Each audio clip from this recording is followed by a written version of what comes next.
We always thought that the world runs on oil, and as long as we sit on the world's largest reserves of oil, we can have enough leverage with the US to guarantee our interests.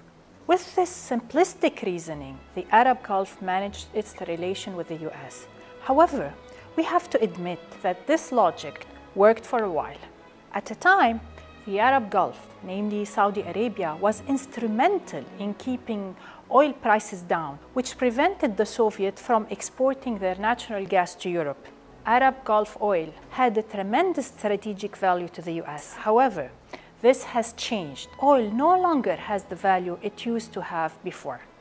Although some will advocate that the relationship is deeper and wider than oil and includes military cooperation and commercial interests. However, events have shown that we do not have the influence we used to have. Debates about JASTA, Jerusalem, and Iran during the Obama era are proof that the genuine picture is different than we think, especially during this century. Such examples demonstrate three facts. We do not have the influence we think we have a negative image, and public opinion matters in policy making. From these three facts, we should conclude a lesson. We need to influence public opinion in order to guarantee our interest. One might argue that we have enough investment in the US to guarantee our interest. In response to that claim, we can simply say no. This is why we need to have a base inside the US. We need to garner public opinion. We need to have American citizens advocating our issues. This brings us back to what Tip O'Neill, the former Speaker of the House, once said: all politics is local.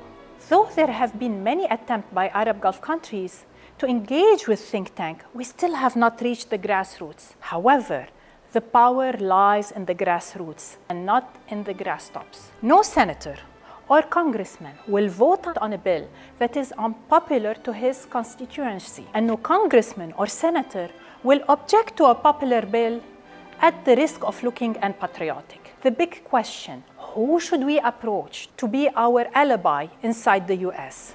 The natural base would be the one that has interest in better relations between the Arab world and the US, hence the Arab Americans. Some might argue that an Arab American who is probably a Christian of a Lebanese descent does not identify with a Muslim Saudi. However, even this Arab American knows that when the image of Arabs or the Arab Gulf or this Muslim Saudi is improved, it will affect him positively. He knows that when the Arab world has a better image in the US, he will have a better image in the American society.